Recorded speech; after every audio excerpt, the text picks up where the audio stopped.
I myself, as an example, I have taken so many years to reach to a position to get transformed like this. Okay, I mean, with all due respect, initially the initial years of my exposure to the music, okay, I've always been into the understanding the complexity. I've tried my best. Okay, I need to understand the complexity. You see the amount of pressure as a listener, as a spectator. Yeah. Why I'm using this line is the amount of pressure I had and as a listener also, because I need to understand the complexity. I'm not able to understand the complexity, so this is where I am lacking, or this is where the whole kind of battle was there within me as a spectator. As a, if you have taken music as a serious medium, I'm telling you, if someone is like, no, I don't pay so much of attention, it is just a ongoing, or this is the background music, I'll just go and attend the concert, that's a whole different scenario. But if you're an ardent listener, and yes, this is the way I consume music, so I have undergone that whole phase of saying like, okay, I need to understand the complexity, I need to know, and I have put in efforts to understand. And the reason why I have tried learning music is also only to understand the complexity. But at one point I felt like, dude, what do you want to do? What do you really enjoy? Or where are you getting connected?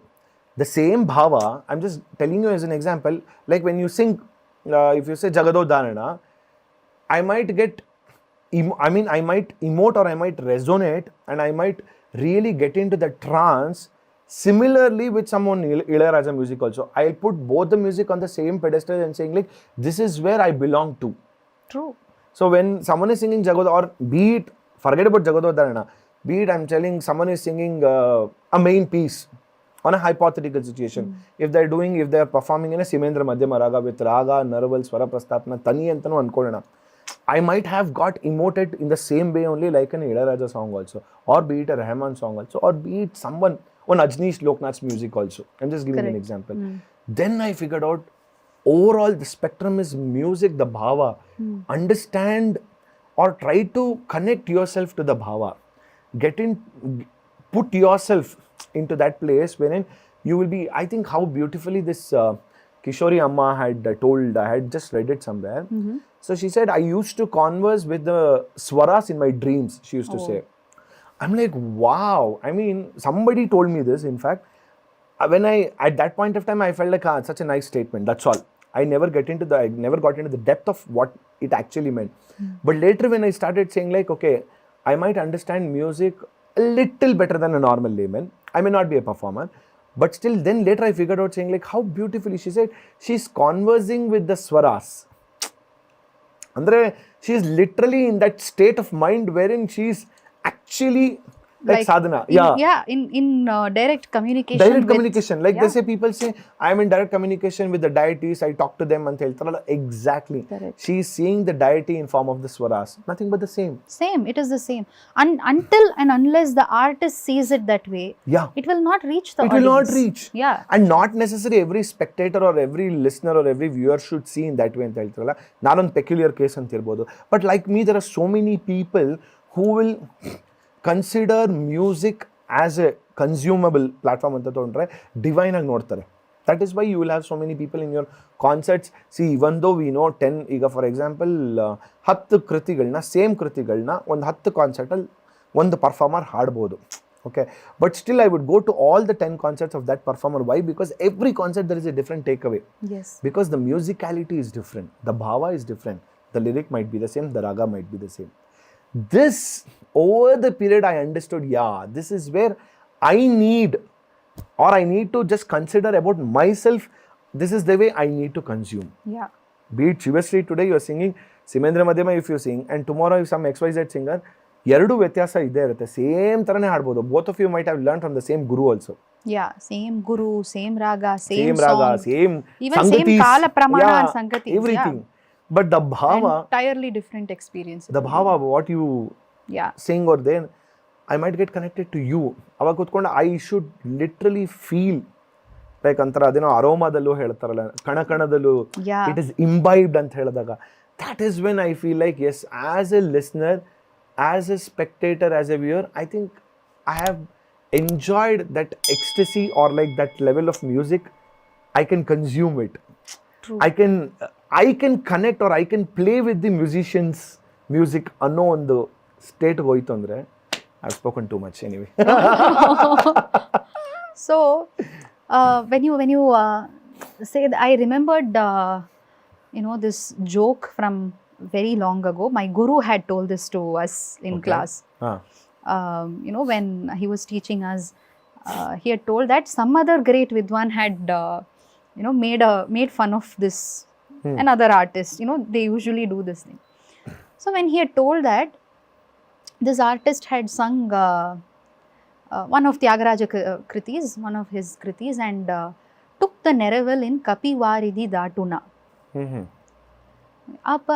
Aparama bhakti endo gopara. That's a very popular kriti. And one of the charanas is Kapivaridhi Datuna, which literally means the monkey crossed the ocean. And he did Neravel in those lines.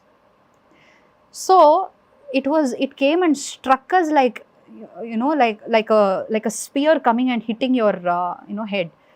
You can't just simply do Neravel in any line you want to. Yeah. The same way, there's a Narada Muni, same Pantuvarali. Narada Muni vedalina suguna dishayamu vinare. So it is so beautifully tuned, but generally I'm not talking about the greats or people who have done their own sadhana and come and with all due respect to artists who perform, generally the way people finish the raga and say Narada Muni vedalina suguna dishayamu vinare, Narada Muni vedalina suguna dishayamu vinare. This is rendition. Nobody understands what these two lines mean. But vinare is the key word there. Vinare. So it has been tuned in a questioning way, and that has to reach the people. Narada Muni vedalina suguna dishayamu vinare. So the bhava has to be there. So people like vinare, when it is a question, it has to raise and it has to reach them. That is how the Sahitya has been tuned by that great Vagyakara, Tyagaraja Swami. And it has been passed on through Guru Shishya Parampara for ages. But the thing that has not been passed on was his Bhava. The grammar has been passed on. The Tala, the Sahitya, everything has been passed on, but not the Bhava. He was a Rama Upasaka, the most difficult Upasana in the entire universe. 200%.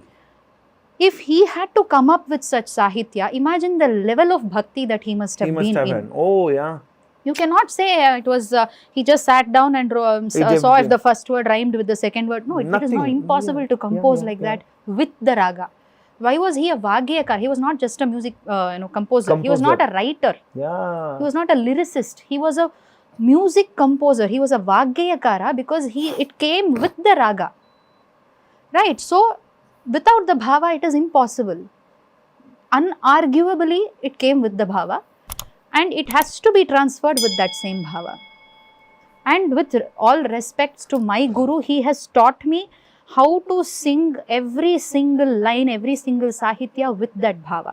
It is not important to sing loudly. It is not important to throw your voice.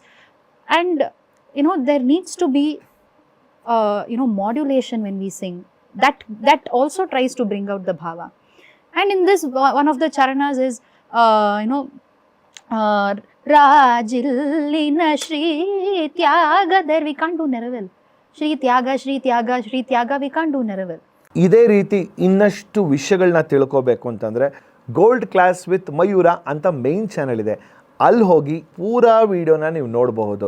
So miss ಮಾಡಿದಿರಾ like ಮಾಡಿ, subscribe ಮಾಡಿ, ಇಷ್ಟ ಆದರೆ share ಕೂಡ ಮಾಡಿ.